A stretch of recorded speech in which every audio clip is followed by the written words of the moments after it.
ang mga resibong nakalap ngayong hapon. Isang lalaki sa Bulacan binangga ng isang nakamotorsiklo. Ang insidente, nakunan pa ng closed-circuit television o CCTV camera. At nang bumaba ang rider, natuklasang 12 anyos lang siya. Naku po, paano ka nakapagmaneho? May lisensya ka ba? Yung tatay ko po nabundol po ng menor de edad po, tapos hindi na po siya pinagamot. Ano ibig sabihin nun, misis, na hindi na pinagamot? Hindi na po nakapag-una yung nakasagasa. Ang masaklap, ang biktima, hindi na makalakad at natigil na sa hanap buhay. Dito sa may balakang, kami final ng balakang, doon ang nagiging, nararamdaman ko nagka-problema doon. Sino nga ba ang may pananagutan sa ganitong kaso? Isang takaw gulong lalaki raw sa Mandaluyong City, laman ng blatter ng barangay. Sangkot sa paranakit sa isang menor de edad, pang-aabuso sa isang kaanak, paggamit ng iligal na droga at pati estafa. Parang combo meal ang mga kaso ah. Binalak ng magulang ko sa bugbog. Natatakot po ako sa sarili ko pong bahay. Takot na takot po ako. Ang lalaki, kilalang kilala raw sa barangay. Minsan, nawawalan siya ng galang sa mga bantay bayan natin. Wala siyang kinikilala na. Sa katunayan, laman siya ng blatter namin. Isang buklit pa lang to. May blatter na siya dito, nailan-ilan. Pero pa sa isang buklit namin, may mga blatter pa rin siya doon. At ang sigaw ng mga biktima niya, tama na, sobra na. Kaya ang Eastern Police District kasama ang resibo agad na nagkasa ng operasyon. Time's up na ba para sa suspect? Ano mang reklamo, bibigyan tugon. Bawat hinaing at problema, hahanapan ng solusyon. Ito ang bago ninyong sandigan, hindi palalampasin ng mga tiwali at maling gawi. Dito, walang ligtas ang abusado at lalong walang lusot ang may atraso. Dahil ang lahat, hahanapan natin ng resibo. Magandang hapon, ako po si Emil Sumangil. Caught on cam ang pagbangga ng isang motorcycle rider kay Mang Zosimo. Ang matanda, halos mabaldado. At nang kausapin ang nakabangga, 12 anyos lang pala.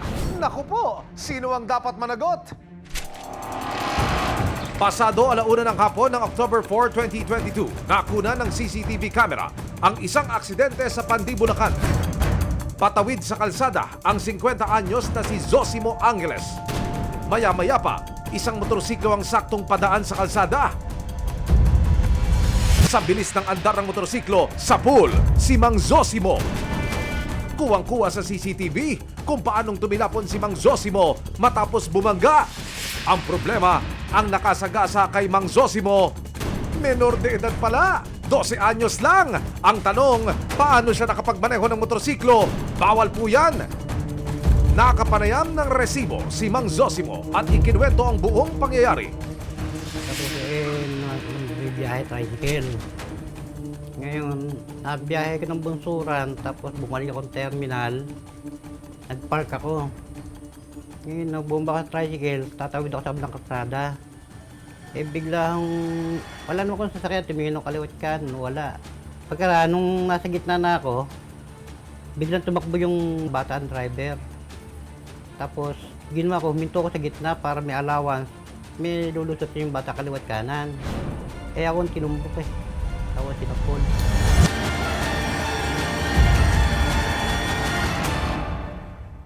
Dahil sa aksidente, ilang buwan nang hindi nakalalakad si Mang Zosimo.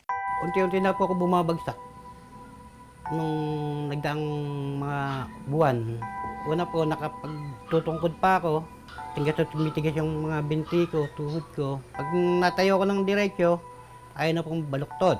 Pagka bumaluktot, ayaw na pong mayunat ng pusa.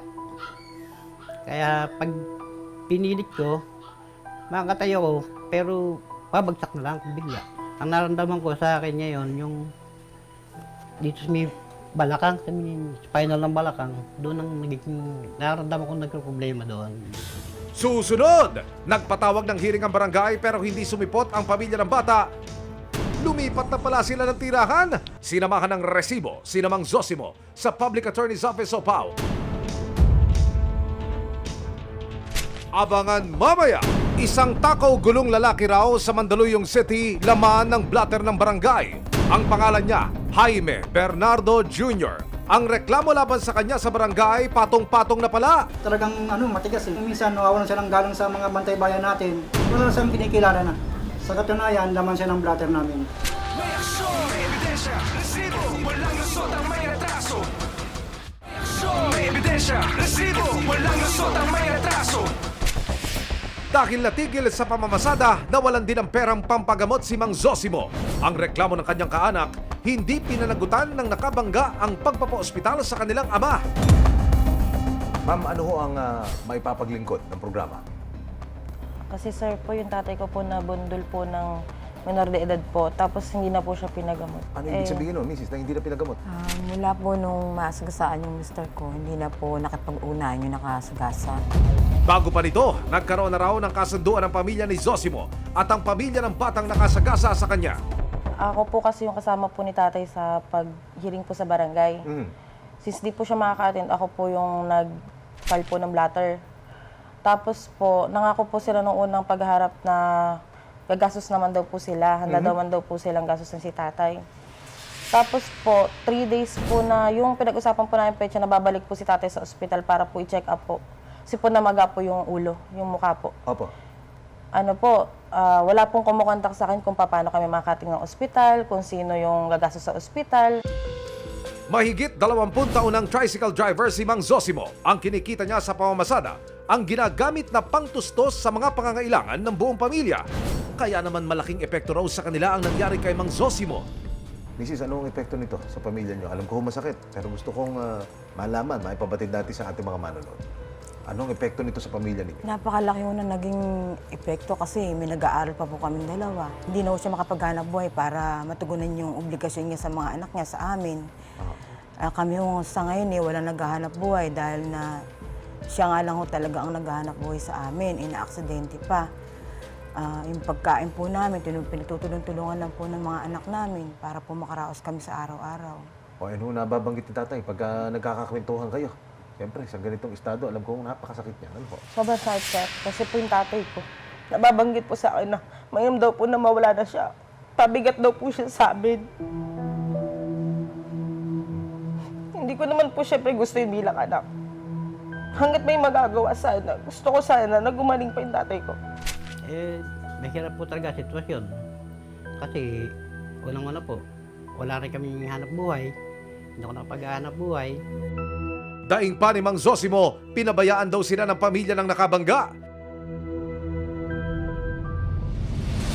Sa case blotter na ito mula sa barangay, makikita ang naging kasunduan ng magkabilang panig. May pirma ng mismong nanay ng nakabangga ang kasunduan. 9 na buwan na mula noong gawin ang kasunduan sa barangay. Ilang beses na rin daw na hindi humarap sa barangay ang pamilya ng menor de edad. Kaya si Mang Zosimo at ang kanyang pamilya, desidido na raw na sampakan ng kaso ang mga magulang ng bata. Kasi ayaw naman po na sumuot sa kasunduan eh. Kung kailangan demanda na, demanda na kami. Kasi ang sasabi nila, hindi daw makukulong anak niya dahil minor de edad, malalaman na lang po natin. Dito lamang Martes, dahil sa ilang beses na hindi pag-attend ng mga magulang ng bata sa mga hearing sa barangay, nakuha na ni Charmaine ang Certificate to File Action o CFA. Ginang Charmaine Angeles, ito na po yung inyong CFA. Dahil po nagkaroon na po tayo ng pangatlong paghaharap at hindi naman po kayo nagkasundo at hindi dumating ang inyong nirereklamo, ito po ay may karapatan na po kayo bigyan ng certification to file action para iakyat nyo na po ito sa hukuman. Ayon sa Juvenile Justice and Welfare Act of 2006, walang pananagutan sa batas o criminal liability ang mga batang edad 15 pababa. Pero kailangang dumaan ang mga children in conflict with the law o mga batang lumabag sa batas sa intervention at counseling ng Department of Social Welfare and Development o DSWD. Wala mang criminal liability ang bata. Pwede namang masampahan ng kasong paglabag sa Article 101 ng Revised Penal Code ang mga magulang ng menor. Nakasaad sa batas na may pananagutang sibil ang mga magulang. Ibig sabihin, pwedeng magsampa ng kaso ang biktima at makakuha ng danyos mula sa mga magulang ng bata. Pag may nagawang magkakamali ang bata o ang menor de edad, ang mananagot dito ay ang ama niya or pagwala ang ama niya, yung ina naman niya, provided na yung bata nakatira sa pamamahay ng mga magulang. Limited lang ang liability ng mga magulang sa tinatawag nating civil liabilities. Hindi mo pwede silang ikulong dahil sa pagkakamali ng bata. Rather, mananagot sila ng civil liability sa tawag. So it will be limited to what we call damages, which are danyos. So sa pagdanyos, ito yung mga hospitalization bills, ito yung mga bayad sa mga araw na hindi nakapagtrabaho yung biktima. Ilang beses po naming sinubukang makuna ng panik. Nagpadala kami ng text message, kami tumawag sa ina ng batang nakasagasa kay Mang Zosimo. Pero hanggang sa mga sandaling ito'y hindi po siya nagbibigay na anumang pahayag o nagpapaunlak ng panayam sa resibo. Nito lang Huwebes, sinamahan ng resibo si Mang Zosimo sa Public Attorney's Office o PAO para ituloy ang pagsasampa ng reklamo. Menor de edad o underage, ganito ilarawan ang mga wala pa sa tama o hustong gulang. Hindi pa nila kayang magdesisyon sa kanilang sarili. Ibig sabihin, ayon sa batas, ang mga magulang ang may responsibilidad sa bawat kilos o gawain ng anak. Kaya dapat lang na magabayan sila ng tama. Susunod, isang takaw gulong lalaki raw sa Mandaluyong City, laman ng blatter ng barangay. Ang pangalan niya, Jaime Bernardo Jr. Ang reklamo laban sa kanya sa barangay, patong-patong na pala. Talagang matigas eh. Minsan nawawalan siya ng galang sa mga bantay bayan natin. Wala siyang kinikilala na. Sa katunayan, laman siya ng blatter namin. May aksyon, may ebidensya, resibo, walang lusot ang may retraso. May aksyon, may ebidensya, resibo, walang lusot ang may retraso. Isang takaw gulong lalaki raw sa Mandaluyong City, laman ng blatter ng barangay. Sangkot sa paranakit sa isang menor de edad, pang-aabuso sa isang kaanak, paggamit ng iligal na droga at pati estafa. Parang combo meal ang mga kaso ah. Binalak niya magulang ko sa bugbog. Natatakot po ako sa sarili ko pong bahay. Takot na takot po ako. Ang lalaki, kilalang kilala raw sa barangay. Kilala yun dito, isang sakit ulo ng barangay namin. Makulit talaga. Wala sagot pa. Marami talagang record dyan dito sa amin. At saka sa ibang cluster, ibang outpost, mayroon din po. At ang sigaw ng mga biktima niya, tama na, sobra na. Kaya ang Eastern Police District kasama ang resibo, agad na nagkasa ng operasyon. Time's up na ba para sa suspect? Mga kapuso, narito po tayo ngayon sa Barangay Addition Hills, Mandaluyong City. Nakarating po sa atin ang reklamo ng 3 magkakaanak na tumatayo pong complainant sa isa di umanong inirereklamo nilang notorious na siga dito sa area. Ang pangalan niya, Jaime Bernardo Jr. Ang reklamo laban sa kanya sa barangay, patong-patong na pala. Talagang matigas eh. Minsan nawawalan siya ng galang sa mga bantay bayan natin. Wala siyang kinikilala na. Sa katunayan, laman siya ng blatter namin. Isang buklit pa lang to. May blatter na siya dito, ilan-ilan. Pero pa sa isang buklit namin, may mga blatter pa rin siya doon. Suki siya dito sa amin. Ang unang sumbong tungkol sa ginawang pananakit daw ni Jaime sa kanyang menor de edad na kapatid. Itatago namin siya sa pangalang Abby. Ang dalagita, binato raw ng kaldero. Aray ko po! Pakikwento mo naman sa akin, paano ko napapagbuhatan naman ang kamay nitong kapatid mo? So, nung time po na tulog siya, tapos yung mama ko po, nasa work po yun. Panggabi po uwi niya. Yung kuya ko po is nagising, gano'n. So, gumising siya nung walang pagkain. Tapos, tulog din po ako noon, ginising niya ako para pagsaingin. May pasok po ako sa school noon. Galing po akong school noon, so napagod ako, nagpahinga ako. Tapos nagising siya ng galit na galit. Nanakit po siya, inampas niya po ako ng kaldero, tapos tumakbo ako sa CR. Pero hindi pa raw nakontento si Jaime sa ginawang pananakit kay Bunso. Bukod dyan sa insidente sa kaldero, meron pa bang ibang pagkakataon na ikaw ay napapagbuhatan ng kamay? Inabol niya po ako doon, tapos inumpog niya ako doon. Doon niya ako pinaghahampas. Natakot po ako noon kasi hindi ko na rin po alam yung nangyayari sa kanya. Hindi ko po alam kung paano siya ay ko-control. So, noong time po noon, buti po andun yung isa kong kuya, yung panganay po. Inawat niya yung kuya ko, tapos hanggang sinaksakan niya na rin po yung kuya ko. Makalipas lang ang ilang buwan, muli na naman daw nakatikim ng hagupit ni Jaime si Abby. Ito po yung pinalo niya sa akin. Ito po yung basag. Malaki po yan. Kaya nagkaroon po talaga ako ng malaking impact nun sa mukha. Kasi pag sumagot pa po ako, lalo niya lang din ako sasaktan. Ano yung pinakamasahol na karanasan na may kikwento mo sa akin, dinanas mo sa kanya? Nilagnat po ako noon nagsuka po ako. Kaya yung mama ko sinugod niya po ako sa ospital. Anong nakaramdaman mo? Ano gano'ng kasakit ito? Nakakatakot siya. Napapalayo na po yung loob ko sa kanya. Nagkakaroon na po kami ng ilangan. Naiilang na po ako sa kanya. Ang sumunod namang reklamo, isinampa mismo ng sarili niyang ina na si Sonia dahil sa paulit-ulit daw na pananakit sa kanya. Kayo ba'y napapagbuhatan ng kamay ng inyong anak? Nasasaktan po ba kayo ng Minsan po pisikal? nangyari po yun na talagang nasaktan niya po ako, talagang na ganun po niya ako ng kamay niya. Oo. Hindi lang po yun, talagang naambahan niya pa ako ng kahoy. Na ako na alam ko po na wala siya sa sarili niya. Aling Sonia, kwento niyo sa akin, anong perwisyo ang dinudulot sa inyo mo? Nakakalimutan na rin po niyang nanay niya ako. Hindi na po siya nakikinig sa akin. Halos natatakot na rin po ako sa loob ng bahay namin dahil pamilya kami na magpapatayan kami sa loob ng bahay. Pero hindi lang pala ang kanyang ina at kapatid ang nakatikim ng kanyang dahas dahil maging ang kanyang kinakasama na si Rosalie nasampal at na flying kick down ni Jaime. Anong may kikwento mo tungkol sa karanasan mo sa kamay nitong asawa mo? Ikaw ba'y napapagbuhatan din ng kamay? Pag nananakit po kasi siya, sobrang sakit talaga. Sasakalin ka niya, susuntukin ka niya sa tagilid niya. Kasi nakita na naman din ng barangay sa ano. Anong dahilan mo? Anong ugat pagka ganon? Pag ganun kasi sir, siyempre, dulot ng bisyo niya po, tapos wala siyang tulog. Kapag ano siya ng pangkain ng anak niya, pag mainit ulo niya, yun, sasaktan niya ako. Ano yung pinaka masahol na dinanas nyo sa kamay ng asawa nyo? Sa pagkakaalala Hindi nyo? ako makabangon. At isang laki ng bukol ko dito, yung pagkasakal niya sa akin, mga pasa ko dito.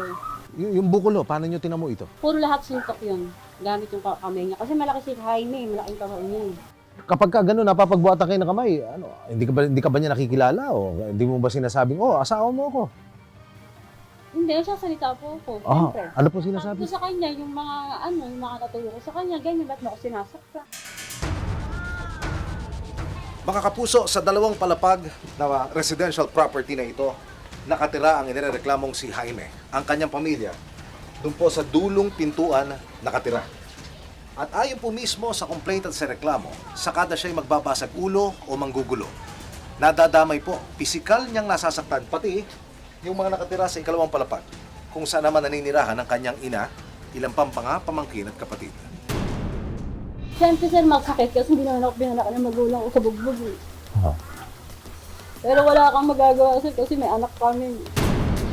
Kaka-nervous na ako. Tapos lagi ako natatakot na ayoko pong mangyari na kami pong magpapamilya, magpapatayan. Takot na po yung naramdaman ko sa kanya. Baka hindi lang ganun mangyari sa akin. Ano nga ba ang dahilan ng tila pagiging war freak at mapanakit ni Jaime? Ayon sa kanyang inang si Sonia. Kasi po ano po siya, hindi naman po siya yung batang lumaki sa labas ng bahay. Talaga ho, nasa loob lang siya ng bahay. Nung time na natutunan na siya magbisyo, syempre ho, na masakit para sa akin dahil kasi alam ko, dala ng paggamit niya. Hindi ho siya normal. Dumating na nga ho na simula 1 taon hanggang nag-20 years old siya, hindi ho siya taong ganun.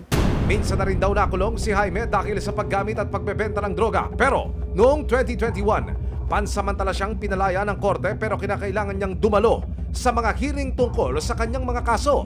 Inakala raw nila noon na magbabagong buhay si Jaime pero nagpatuloy lang at lalo pa raw lumala sa pagbibisyo. Hay na hay! Pagka galing niya sa kulungan, nag-iba na ugali niya. Na lalo siya nag-drugs, lalo siyang hindi na siya masawa. Yung para bang siya na yung hari. Nagagalit na siya kahit kanino, lalo sa asawa niya. Para bang wala na siya pangundangan na kaya niyang manon ng tao. Manak na manakit. Dahil sa pagiging agresibo ni Jaime, kinatatakutan na raw siya ng kanyang pamilya. Natatakot po ako sa sarili ko pong bahay. Takot na takot po ako sa aking anak kasi po hindi ko po alam kung ano pong gagawin niya sa amin kapag sa sobrang galit niya makalimot na po sa amin. Ang masakit lang po kasi doon, yung kuya mo po yung inaasahan mo magagabay sa'yo. Pero yung kuya mo po yung nananakit, tsaka doon mo pa makikita yung mali. Hindi na rin daw dumalo sa mga nakatakdang hearing sa korte si Jaime. Pasaway! Dahil dito, naglabas ng warrant of arrest ng Regional Trial Court, Branch 210 ng Mandaluyong City nitong July 18, 2023 para sa kasong paglabag sa Comprehensive Dangerous Drugs Act of 2002. Agad ikinasa ng Eastern Police District ang isang operasyon pero hindi naging madali ang paghahanap dahil ang suspect nagpapalit-palit daw ng pangalan sa social media. Ang isa niyang account gamit ang tunay na pangalan pero walang profile picture. Ang isa naman may profile picture pero iba ang pangalan. Ang gulo! Sino ka ba talaga dyan, kuya? Pero ang hindi na itago ni Jaime, ang kanyang tato sa dibdib. Ito po yung nakuha naming Facebook account ng subject natin, dito po namin na na-validate na yung picture na hawak namin, siya po talaga dahil po ito pong palatandaan po namin, ito pong tattoo niya sa dibdib. Bali, dito po yung naging standby area namin sa outpost. Tapos nun, nagantay po kami ng 3 hours. Baka sakali na uuwi yung subject namin. Yun nga po, siguro mga 3 hours kaming, habang nag-aantay kami ng ganong oras, hindi umuwi. Nagbakasakali po kami sa iskinita rito. Pero hindi nila agad nakita ang suspect hanggang sa nagdesisyon silang mag-ikot na sa mga eskinita. Ilang sandali pa, positive! Naspatan ang target na si Jaime Bernardo Jr.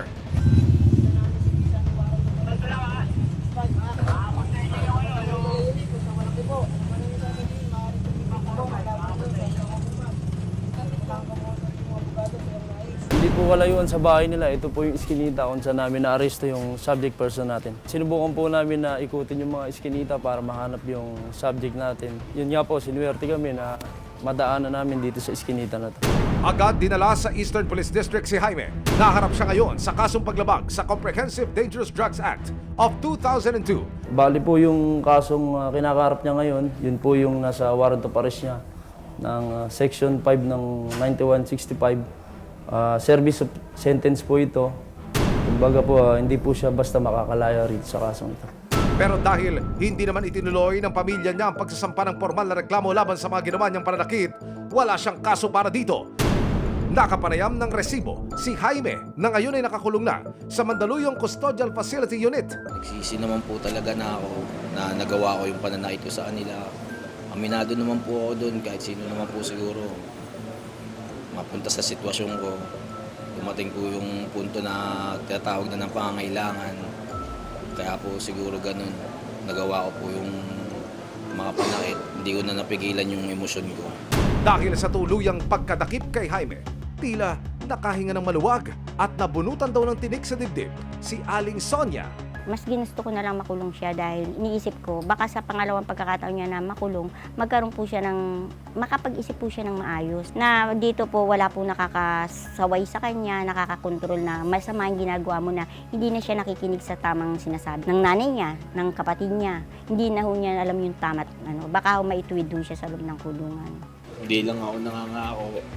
Because pag naalabas ako, sana matanggap niyo pa rin ako bilang isang anak, bilang isang tatay, isang alawa. Hindi ako nangangako, gagawin ko, promise.